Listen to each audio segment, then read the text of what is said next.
everybody's going to read this because I'm like, and then like, hey, stay in your lane. And these things like versus me being the over authoritarian boss, like, hey, you can't do this because of this, this, and this. I want you to understand it. So you come to the table. We've already had the meeting set. We're going over our core values, and it's something that needs to get redone with a new structure. And, Traction is a book that should cost.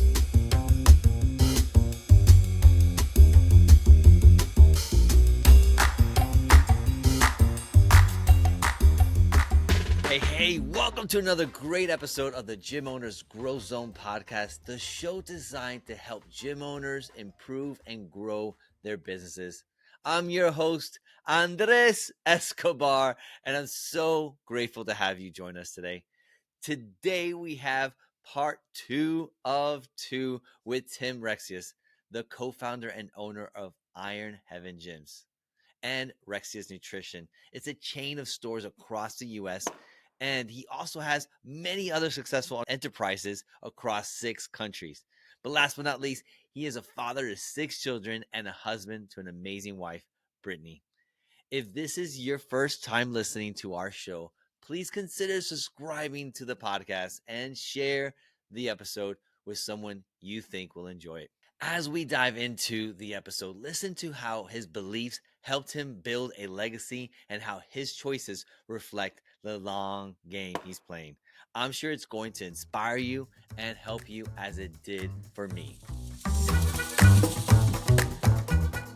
And I was surprised at how much people liked it. And so within a year, we're not even technically making profit. I mean, we're making money, but our debt load was so big from starting the first one and bad interest rate and finding out that after our first loan, we were still missing $40,000 of equipment that we didn't know because it was our first time. We didn't know. Wow. Like, oh yeah, those 10 pieces, completely forgot about that. Well, where are you going? You can't go back to the bank. So you got to dip in the old piggy bank. And, that's what God made credit cards for, right? So buy now, pay later, get those miles. And so the bank of Rex America, as they like to call me, I'm racking up miles. And so we're in the red, but we're growing. And this is the part that gets tough. Now we're starting to make money. We're going to pay down that debt, right? But I see an opportunity for a building that's in another part of town that is prime. The building is perfect for what we need. The price is right. And so I have a decision to make only a year into business where I'm like, I can start paying back the debt that's on my personal cards, or I can protect my business and my model from somebody else coming into Omaha because we're basically proof of concept. Location 1 is proof of concept.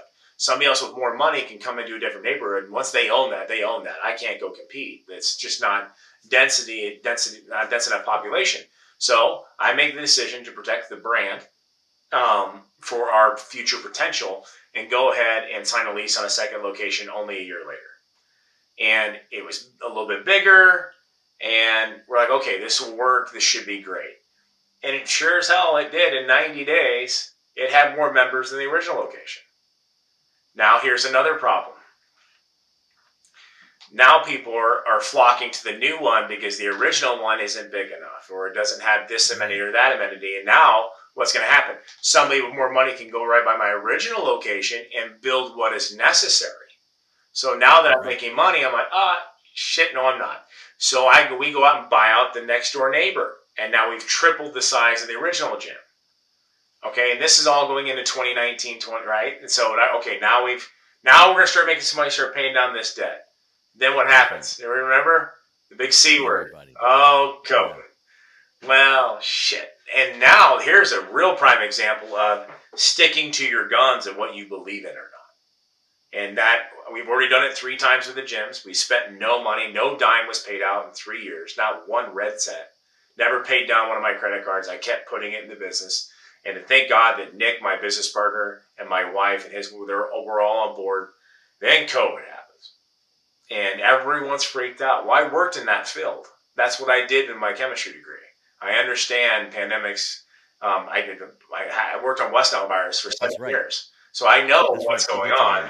And I honestly believe in gym owners who are listening to this, I mean, this needs to be your mantra. Like, you got into this business not to just make money. You got into this business because you believe in the power that gym has. And it's not just about looking pretty. It's about overcoming divorce, overcoming financial reversals, overcoming death in your family, mental struggles, overcoming addiction and objection, and all these things. That this is what people need, and I needed. That's what got me through my divorce. That's what got me through a lot of hell in my life, was slanging and banging weight.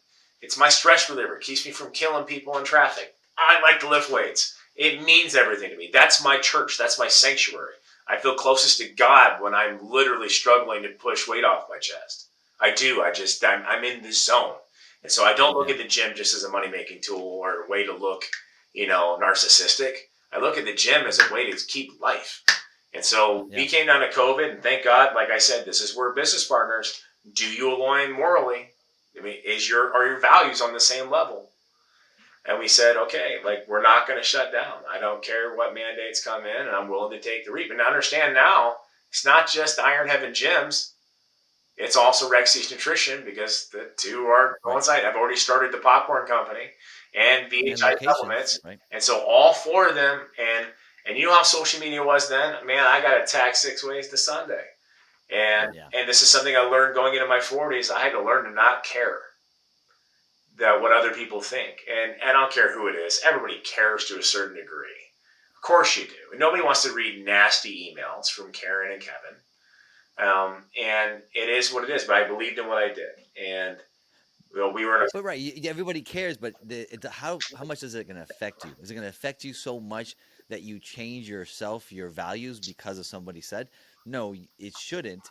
The stronger values and belief system wins. Well, and the thing is, it was never really my worry about myself. It was more or less my worry about my franchisees and my employees, who are going to be held accountable for the decisions I make. There's a responsibility there that it may cause them some financial loss. And that was my concern more than anything, because I don't really have concern for myself. I am concerned for all the people who depend on me to make the correct decisions. And this is why I'm in this seat, is to have that 35,000 foot point of view, articulate my decisions, articulate my values and why I'm doing it, and give them what I think the next 18 months looks like in a very confident and contrite manner. So, we decided not to close, and I got some hate mail. Don't get me wrong. But Globo Gym, we'll go back to those guys. They called me. Actually, before we go to Global Gym, I want to hear the Global Gym, but this is one question I have. It's like, and we skipped the you recall an obstacle challenge thing, because I think we talked a lot about obstacles and how you've overcome them. So we covered that. Thank you for covering that question for me. That was awesome. But the question I have now is, like, in the fitness industry, there are some issues. There are some big issues. What do you think the fitness industry needs to overcome to grow stronger? Like, you're in the fitness and health. Like, you're fitness and health, not just that. I honestly think that a lot of our bigger names in this industry, the influencer types, if you will, we need people in those positions that have integrity. And right now, the people in those positions don't. And they really don't. There are Olympia pros right now pushing products in the supplement industry that are also correlating over to the gyms and how they conduct themselves. So now the 22-year-old kids are conducting themselves in the same manner. It's a lack of integrity, honestly. It's a massive lack of integrity. And at the end of the day, we all had our heroes, right? You and I did back in our teens and 20s back in the day. And I'd like to think that our heroes back then had a higher level of integrity. And right now, it seems like a lot of people that are in those higher class positions lack integrity and are there for the quick money grab. They're creating pre-workouts and products that are literally subpar, that are not made in the United States. They're made in third world country facilities. It happens all over the place. They're promoting gym equipment they don't believe in for a quick buck because of this ability that social media allows them to make a post, make $1 million. It's different now. Because of the speed of things, they can make very quick decisions for quick money and not be dealing with the repercussions. It's all the rest of the industry that deals with the long-term consequences of these shitty decisions made for money. And there's a lot of, and this is I've gone into the late great John Meadows and I were very good friends, and he passed away just over a year ago. Probably the greatest bastion for bodybuilding and nutrition in the country, in my opinion, who had real integrity. And he came to Omaha and gave a speech at Iron Heaven Gyms about 3 years ago on this. The lack of integrity in our industry by those who are leading our industries are what is causing the downfall of most of the problems. Wow. And it's hard. And so it's very important for guys like you and me and other guys in this industry who have the ability to get on the mic and create the content, even if they're not going to make money doing it. God knows I've never gone profitable on recording podcasts, but I do it because I think it's important to get the message out and start to be that voice in their head that says this is what's right. And we have to not be afraid of the backlash we're going to get for calling these people out. And I've gotten backlash, guys. Like, you don't know how many cease and desist letters I have gotten. Let's say that there's a CEO of a certain company. Let's call them Blue John, and you can do your discernment from there. Who has making pre-workout products. They had 7 different versions out at once, and so I did a video, and they literally, I went to Walmart, I went to this site, this store, this, and they're all different with the same name. I think that's wrong. I think it's drastically wrong, and that that person did end up going to jail for a while. But besides the point, and I getting called out, and I get a cease and desist letter to take down the video within 24 hours. Now I can't fight them financially because they're like I'm here and they're way up there. But I'm not afraid of repercussions at my age. That's a beautiful thing about your 40s. The give an F meter is at an all-time low. I'm gonna do what I think God tells me to do, and that's it, right? So, and that's really what it is, and that's what we do. We have to keep diligent on these podcasts, keep diligent on creating content and doing what's right, and be not afraid to stand up against the major popular people of society. And I'll just say it, and I might get crap for this. C-Bomb, he's a great athlete. He's a phenomenal Mr. Olympia for classic physique. Your products are dog shit. They are terribly overpriced, underdosed, and these kids are wasting copious amounts of money. You're screwing small business owners up in the process, and it is what it is, and I'm sure I'll get a cease and desist for that. That's fine. You're a great dude, and I don't think he knows. I think he's just the face. I think it's the company underneath that's doing it. Now, here's a guy who has a phenomenal following, who has a phenomenal physique, who's phenomenally nice, and God, put out a quality product at a fair price. Versus, and this is what happens, and then these kids spend $65, $70 in a pre-workout that should probably be priced at $39.99, and then it doesn't work, and then they get jaded, and they leave the industry, and then they think all things are bad, or they get a bad experience. Same thing with gyms. I mean, good God, we're not talking about this one, but there's a gym out there that sells $10 memberships in the hope that you don't come. And if you do, they're serving you pizza. Yeah. And they make it hard to cancel. What you're doing. How is that fitness and health? How is that fitness and health? That's just and the thing that's is money making, and it's burning people up. And so it's funny you said that. So what I'm doing, my gym is in the top 1%. I absolutely am. I said I'm going for that 0.1. So we went to Gym Cons where you and I met, and I'm like, most of the stuff at the Gym Lords and Gym Con did not apply to us. I have my own brand. I have my own stores. I have a different level. But I see some power in these boot camps. Now, do I want to run boot camps? Hell no. No, I don't. But did I sign up for gym launch 2 days ago? Yes, I did. Because I think if I can take a boot camp to a neutral site and make it fun and make it exciting, it's non-committal. There's no big salesman there.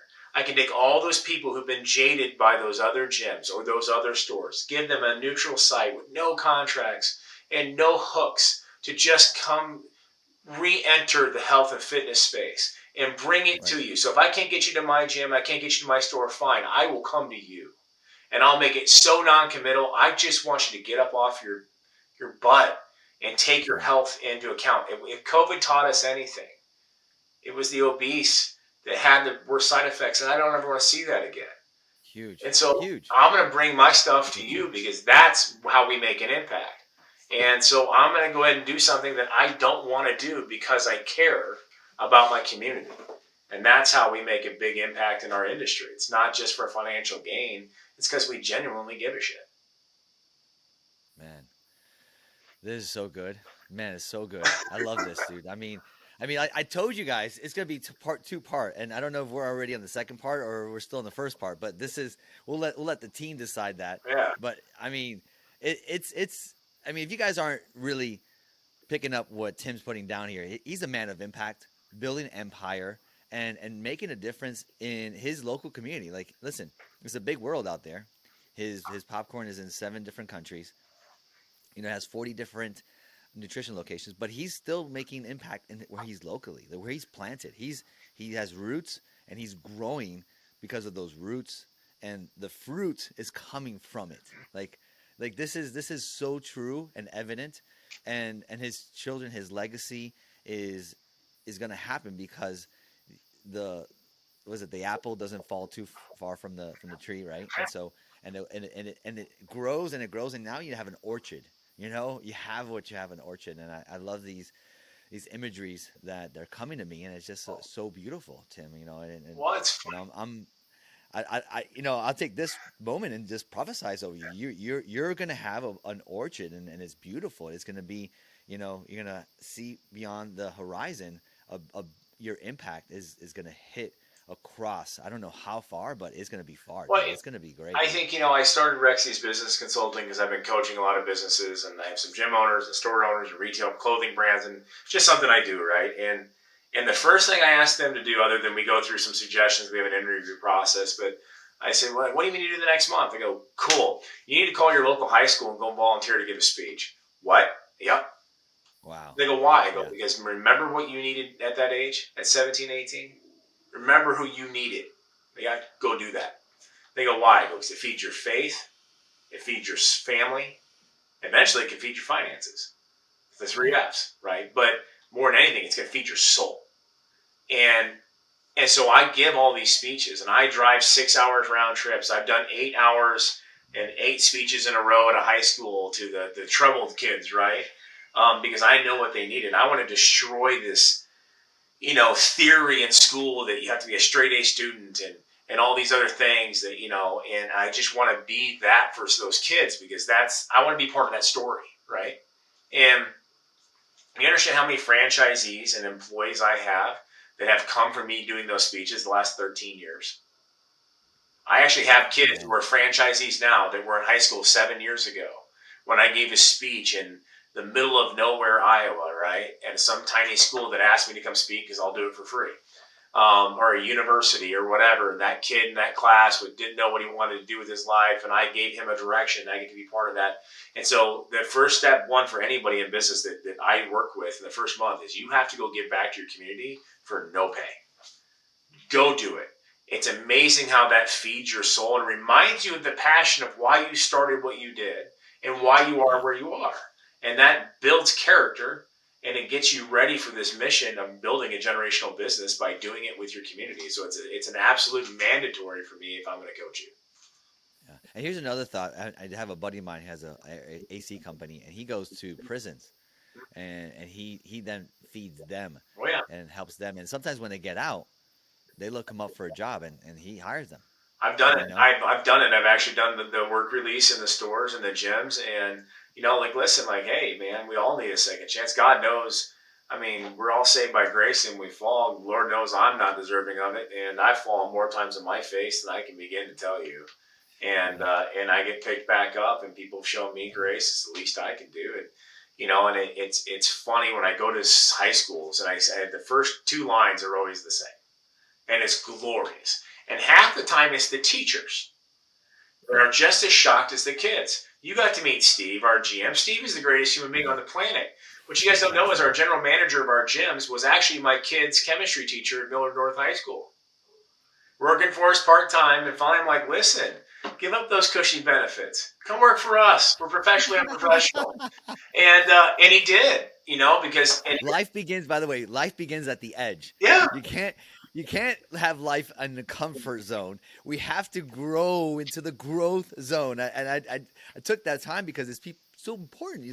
In the U.S., we are too comfortable where we're at, and we need to go into the fear zone, and then the learning zone, and then the growth zone. This is where the show comes from. This is where this precept comes from. It's like comfort, fear, learn, grow. That's it. Well, and that's the thing is, look at Steve. You've seen Steve. His talents are, and great you were teaching kids. But how about you volunteer with me And then you still work with kids, and then your talents, you have too many talents to be correlated to an 8-hour day. I'm sorry, you just do. And you need to be, Yeah. I mean, you be out there. So he's been doing the speeches with me, and it's been fun. And the first things I say to the high school kids, or any of you guys watching, you're like, what do I say? Cool, I'll tell you. I always ask them, like, can you guess what the top 1% of the world makes? In the United States, it's what, 400,000? And so I'm like, what do you think the top 1% of the world makes in a year in income? In the world, Yeah. not the U.S., the world. What do you think? You're me. I'm gonna say 35,000, 40,000. I kind of know it. You're Am I correct. It's doing it about right? 32,000. So Yes. 99% of high schools when I go, it's 7 million, 4 million, 800,000. They're thinking of all these sheiks, and these billionaires, and they find out that $32,000 puts you in the top 1% of the world. And so I go, lesson one is we here in the U.S. are completely ungrateful for the advantages that we have. And we need to get back to the side of humility and be like, you know what? Thank you, Grandma and Grandpa, for fighting for our freedoms. Thank you for coming here. Thank you for the opportunities made to me, and not just sit around and perpetually complain about all the things that aren't right. Start to focus on the things that are. And step two is, and this is the best one that gets them, and it's always the teachers. Oh my God, it's the best part. I said, okay, in America, millionaires, big evil word, right?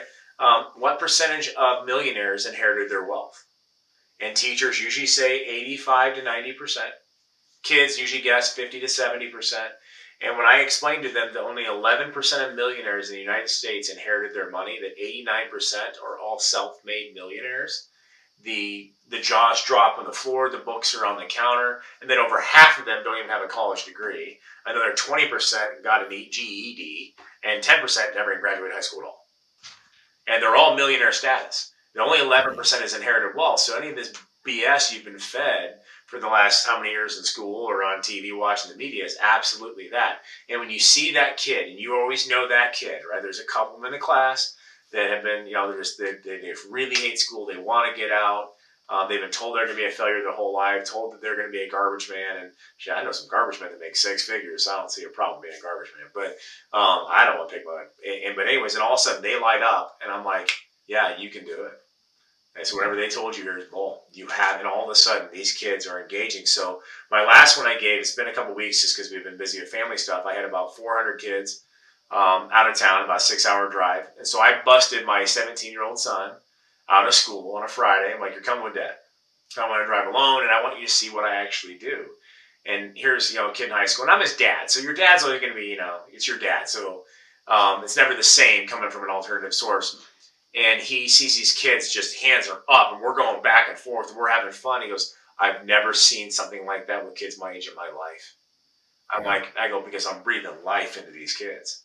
Yeah. I finally just disproved all these myths and bullshit they've been fed for the last 13 years and told them that, no, even you, Mr. C student, you can be a millionaire. Even you, Sally, sleeping in the back of class who's never passed a single grade, you can too. And so don't prescribe to this, oh, you didn't do this, you're going to be a failure crap. And by doing that, it feeds me.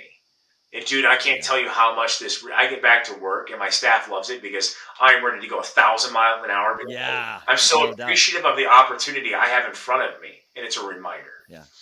You just breathe life into them. And it's like breathing. It's breathe in, breathe out, breathe in, breathe out. And so you have to. It's just natural. And so that leads me to my next question is, in your life, Tim, who has been an influential part that has impacted your life in business or professionally? Or sorry, business or personally? Okay, so in business and somewhat personally, when I went to work for that company called Mid-American Research, and I was doing a lot of the chemistry stuff, there was a CEO, and he's actually related to me twice removed through a step. It's like many layers down, but his name was Stephen Vermeerick. And he was a young vice president or interim vice president at Johnson & Johnson in his 20s. Then he became the CEO of Dorothy Lynch in his 30s. The Dorothy Lynch dressing, like, the for Southpits. And then he got fired, I think before he got a bonus. I can't remember the story, but this is way back in the early 80s. And I was like, this tall. So, and he decided he never wanted to be an employee again because he never wanted to get fired. So he found this company, and they were in like 4 or 5 states at the time, spent a year just grinding to get this. And all of a sudden, by the time that I come in the company, 30 some years later, we're 40 some odd states in different countries, and he grew this company. And that's not what was impressive. What was impressive was here's a guy in his 50s who has employees in his 60s. And when he passed away very suddenly from a stroke, it was the conversations that I had with some of the staff who were older than he was, being like, I didn't really need the money, Tim. I'm already very wealthy, but I kept grinding because I wanted to impress him. And it You just wanted to what? impress him. Gotcha. And so when you have a guy that's a millionaire, who's an employee of a company, who's still willing to go out and grind 40, 50 hours because he thinks so highly of the CEO that he wants to impress him, that's how you build that CEO mantra, like that aura around you that says, I'm going to go grind for this guy. So he taught me a lot. And he had taken me under his wing quite a bit and just taught me a lot about how to build vision, how to lead, how to be stoic, how to be positive, passionate yet controlled. And he was a major influence in my life. And honestly, when he passed away was right around the same time I decided, okay, I need to go. Because I don't know if I'd have left because I was so impressed. I didn't like the job, but I loved that man and the whole family, and he was very impactful on me. And that's probably the biggest one, honestly. It's,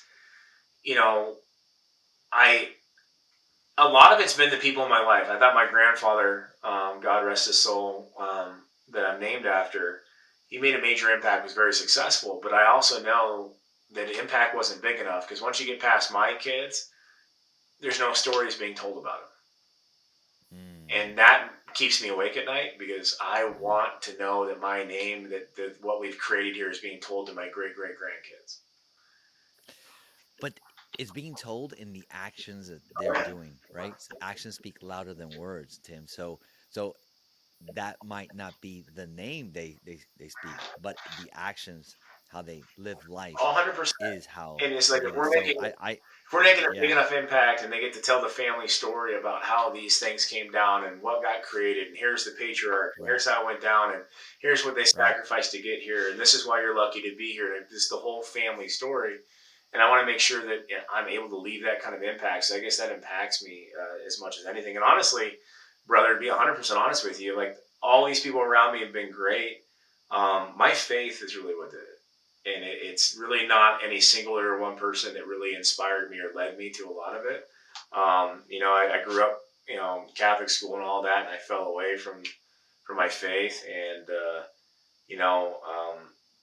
I got visions for doing this through my faith, and I made the big step of getting rebaptized in my 30s. And I know I don't get into faith on a lot of the podcasts, but for me, it really is my guiding light. It is my sword, my shield, in which I'll go into battle with anyone on, and it gives me an absolute level of confidence that money and conferences and all that stuff could never touch. Can't buy it. It is. No. I understand that everything we have here is temporary. That there is something further down the road for me, and and so I've been given these gifts and these talents, and I need to do my absolute best to use them. Otherwise, they're just a waste. And it really is my faith. And then, obviously, meeting my wife, bro. My wife is the most amazing human being on the planet. I still don't know why she's with me, other than my classic charm and sense of humor. She And it's your second wife, your second my wife, second and wife. and and And, it's people that have been divorced sometimes like, oh man, they just forget about it. No, but you like, hey, you're a persistent fella, so yeah, you're like, hey, I, listen, there's love out there, and there's somebody that's made for me, and you found them, I, so I, awesome, and man. honestly, it was funny thing was it's my adopted daughter, my oldest daughter. Um, So her mom, they were coming to the store. My first sponsored athlete. I'm only a couple years into business, newly getting single and all that. And Lexi is like an 8th grader at the time, my daughter. I'm like, hey, you should come work for me over Christmas break and make some money. She goes, oh, okay, because her mom wouldn't talk to me. My wife wouldn't talk to me much because she didn't know me very well. So as soon as Lexi starts working for me when she's like 13 or whatever age it was, I was like, hey, your mom, let's make this thing happen. So my oldest daughter was actually who got me hooked up with my wife. And I love telling that So story good. because it's absolutely true. I'm persistent. But my wife gave me, the yin to the yang, right? So she Yeah. softened me. in a lot of ways that I probably needed to be. Yeah. And because I am so passionate and I am so driven, and my ambition is extremely high, and she makes me fight in a very positive way. And I've heard Hermosi speak on this with his wife, and it really is amazing what the right partner can do. Go is a beautiful word to hear when you're scoring on the soccer field. This last World Cup was won by Argentina because of one important player. Yeah, you got it. It was the goalie. He secured the win for the team, and in the same way, ReviewBiz platform will catch negative reviews before they go online. In addition, it helps you score and promote fresh new reviews so you can crush the competition. So don't let those big box gyms take your clients. ReviewBiz will help you build your online presence and turn your own members into your best sales reps. Get your first 5 reviews for only $1. All you got to do is go to reviewbiz.io/try to get started. Interesting. So I had a talk with Layla at the conference, Yeah. and she literally just recently posted our conversation. I'm like, oh, that's my hand in the conversation. And then we're talking. I told her, listen, I just brought my wife into the business. How should I work with this? Like, first, is she work for you or is she your partner? I was like, she works for me. I was like, well, I can't tell you much about this, but this is what I can tell you. And so she kept on talking, and it inspired me. Like, oh my gosh, do I want my wife to be a partner or work for me? Like, that relationship working for me is not going to be great. And then recently, this is wild. Yeah. In the family, there's this a cousin of a cousin, and they went away to Korea, and they husband and wife, and they have this amazing empire of beans and olives and stuff, and the guy they went on their like own massage, and this is crazy story. The guy passed away. The wife goes back to the hotel room. She doesn't know what's going on. She literally, the language, she doesn't know the language. She later finds out her husband passed. Oh. And I just found out that she doesn't know anything about the business. Nothing. So now you have this amazing empire, and like, how do you deal with losing your partner that's not really your partner in business, but life? And it's like, oh my goodness, like, this is wild. So bringing in your wife, and so I was like, oh, my wife's my partner. Like, she has access to the books, and she knows what's going on with the team and all that good Well, stuff. and it took a while to get to that. I mean, you did too. I mean, it's she was helping me do accounting stuff because she's way better at it than I am. But she had a really good job, and I didn't want to pull from the business for personal income. So I was like, okay, it was. And we've gone back and forth where she had the baby, and then she's maternity leave, so she kind of ran one of the gyms and did stuff, and then went back to work. And health insurance for self-employed for a family ain't not cheap, no matter how much money you make, right? And it was really COVID kind of put it into a position. I'm like, listen, I need you. And I think that was the big change is like, I need you. Like, she's too talented and I trust her. And that's where it was. And I'm like, there's no point. We are partners. I mean, so when she wanted to do the gym, and I'll give my wife all the credit, and she wanted the gym, I go, okay, put your money where her mouth is. So she cashed out both her 401ks she had been building for 20 some years as the down payment for the gym portion. Like, I co-signed it, got the financing through Rexius, but she had to put her own personal money in, and she did. Yeah. So, I mean, she's put more blood, sweat, and tears into that business than anybody has. Way more than Nick or I. My wife does a ton, right? And then it's like... Nothing's for free at the Rexius household. No, and at all. And it's all... I'm like, hey, put your money where your mouth is. You want me to believe in you? You got to believe in you too, right? And so when it came to Rexius and stuff, and the company existed before I met her, and there's obviously we're a corporation, so there's other things. And so we build our family trust, or legality, whichever one should do. And I'm like, listen, my wife is owner of everything in life. That's just it. Like, there's no separation. They're like, well, is your wife on this LLC? I'm like, does it really matter? Because she's going to get everything anyways. There's no way I'm outliving this woman. So, I mean, like, hey, I feel the same way. I keep getting reminded about that. I don't know if that's, first, is the life insurance paid? And I'm going to outlive you. You know that, right? Oh, yeah, okay. I mean, and so, like, and the thing is, and we as a group, and it's very good this way. Like, we have a meeting here later today, about an hour, with this gym launch thing, and I'm like, everybody's joining in. Everybody needs to know how this works, and everybody needs to know the other person's position. This is how you make a rock solid company. You don't go out for a It's interesting. I'm actually meeting with Kale yeah. later on this afternoon. Yeah, I actually just signed up, and I'm like, okay, because Yeah, I'm focused just on this thing, and anyways, we all need to understand how this works because we can't teach it, we can't manage it if we don't understand it, and it's no different. You don't go to the World Series with only 9 players, and then your first baseman gets hurt, and nobody can right. fill in. What, are you going to give Nobody can up the fill in. game? Yeah. No. I mean, so business people got to. I really correlate sports to business. Yeah, there's 5 people on the court of basketball, but you come to the game with 10. Why? Because sometimes you got to sub in and out. That's life. People get Yeah. sick. People get injured. People People have need family stuff. break. People need a break. And then sometimes here we make other people do other people's jobs purposely, so they have a respect for what it is that person does, and it really brings them back. Like, hey, I respect you. Like, I'm glad that you're in the shipping department because that sucked. And like I'll go out there and pack boxes, and it's amazing. Like my shipping guys will get an extra bonus the next week because my back sore as can be because I loaded boxes for 6 hours. I'm like, these guys don't get paid enough, and it's Yeah. it's good for me. I do the same thing. We all need to be jumping in. I get to involve them in the accounting and the finance and the real estate because I want them to know if I want to build well-rounded business partners and employees, I need to teach them. And first and foremost, as an owner, you're a teacher. So Yeah. By the way, and we'll cut there, but this is just between you and me, Rex. How much more time do you have? 30 minutes, I gotta be out of here, but that's it. Perfect. So let's see. We can. I have five questions, and Cool. then one last question. I think we can definitely meet that for Cool. sure. Sounds good. All right. Awesome, Tim. So let's talk about the Fast Five. The Fast Five is where I just rapidly ask you questions, and the first question is, who is influence your person? Sorry, let's start this from the beginning. All right, Tim. So let's go ahead now into the Fast Five. The Fast Five, where I ask you 5 questions.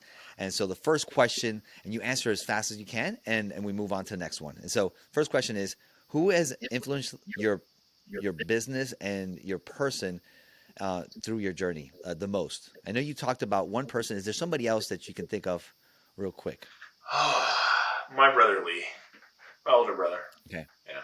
very cool. Yeah, He great guy. Just one of those that he said to me when he was a senior and I was a sophomore in high school. He goes, "We're gonna build a family name, and that means we have to be the best at everything, oof, and we got to fight uphill all oof, the ways." And that's never left my brain.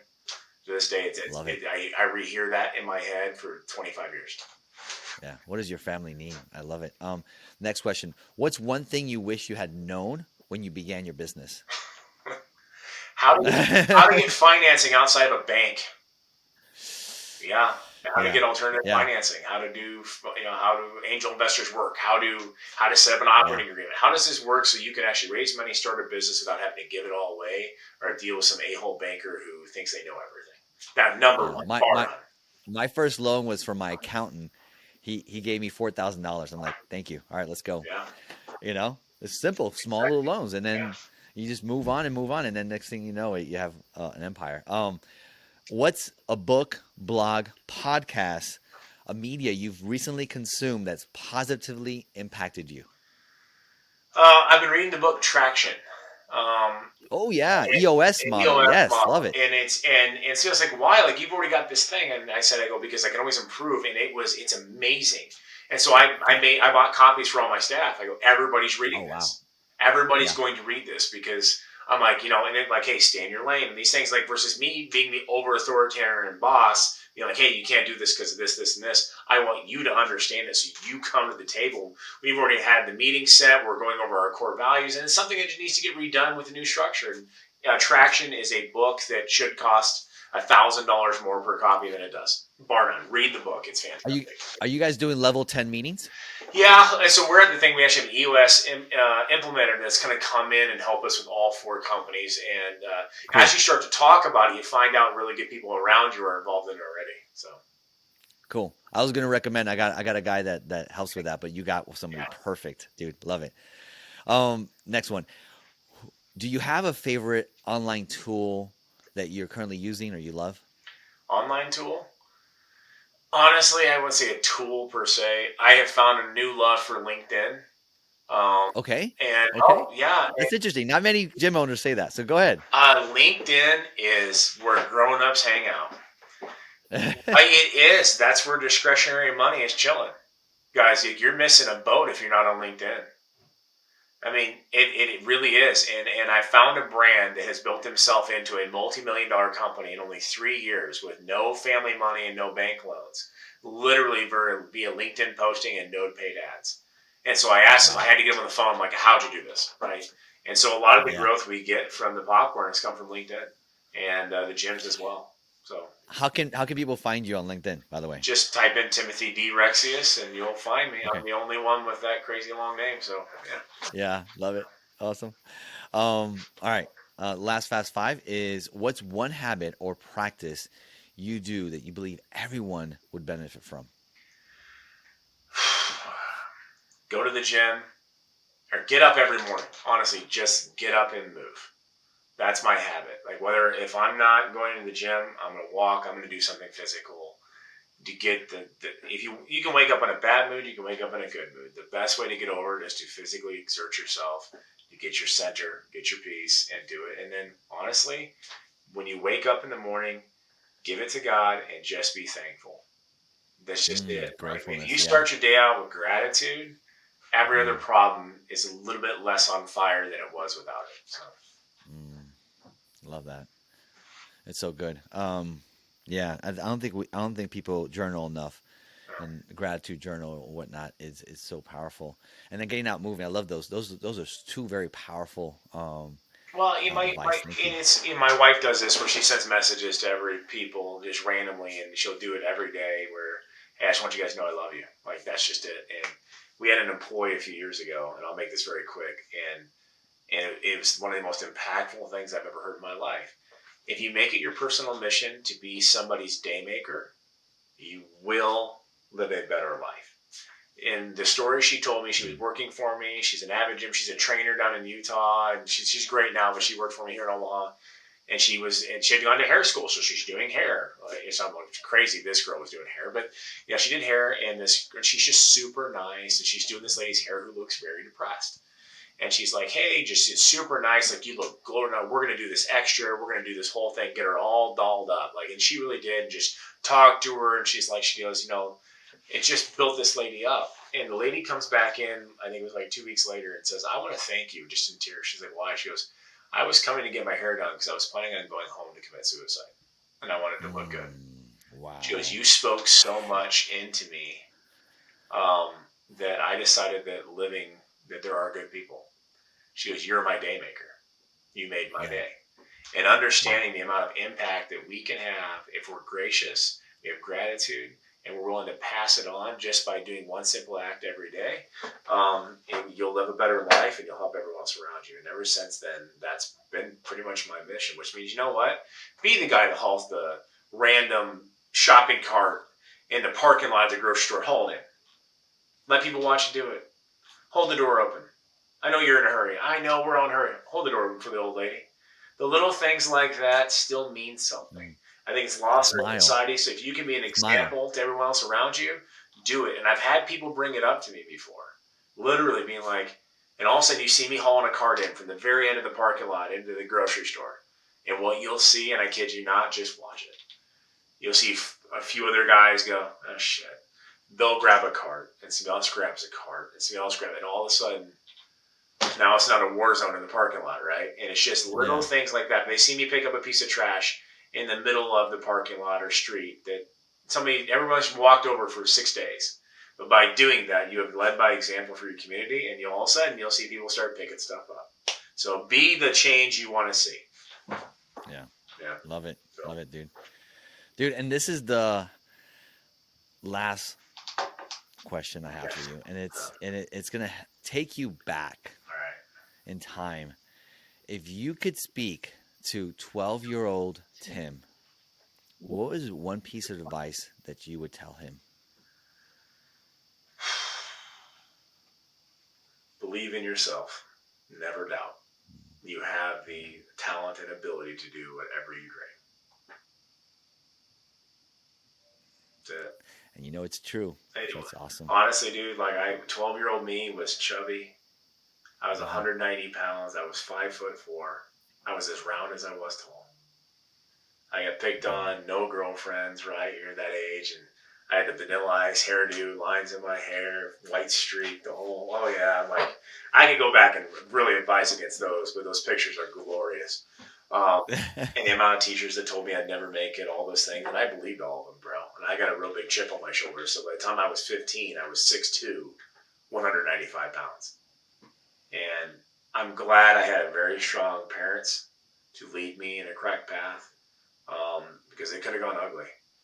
I mean, I was picked on horribly bad, and I didn't have any self-confidence. And for a guy who gives speeches for a living, all the way through high school, because these kids had tormented me. And we all began, obviously I grew and all things happened, and I got really great at sports, which was my thing.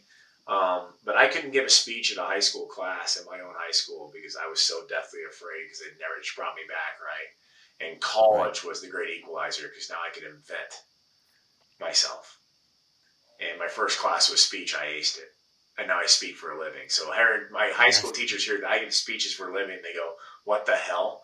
And it really Yeah. was. If I could go back to 12-year-old me and tell me, like, hey, man, don't worry. You're going to grow. You're going to grow 8 inches in the next 2 years. And you'll be fine. Don't doubt yourself. And self-doubt leads to a lot of things. It leads to bad habits like drinking and smoking and chewing, and which did for Yeah. me. And, I made a lot of bad decisions because of it, because of a lack of self-confidence at the time. And finding my faith helped cement that confidence. But that's what I would say. Sweet, dude. Thank you so much, brother. I appreciate you Absolutely. coming on the show and just opening up like you did. And guys, thank you so much. Tim, appreciate it. Absolutely, brother. Appreciate you, buddy. Man, that was such a fun episode. I really enjoyed how Tim explains generational wealth as a long-term vision goal and a purpose for life. I hope you found this episode as informative and valuable as I did.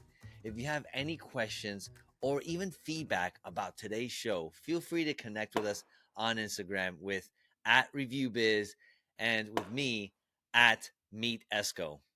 By the way, what was your favorite takeaway from this episode? Connect again with me on Instagram @MeetEsco, and I would love to hear your thoughts. And I want to thank you so much for taking the time to listen to this episode today. If you haven't done so already, please subscribe to the show on the platform you're currently listening on, because it supports us and we love to hear from you in a form of rating and review. So go ahead and share that with us so we can improve the show. It would also mean the world to us. Make sure to subscribe on YouTube, because it's the place where we're going to give you amazing content plus more. As always, I want to thank you so much for the encouragement, because you're listening and it helps us with those downloads and all those things that people see online. I truly appreciate you listening to the podcast and helping us improve. And I'll be seeing you next time in the growth zone.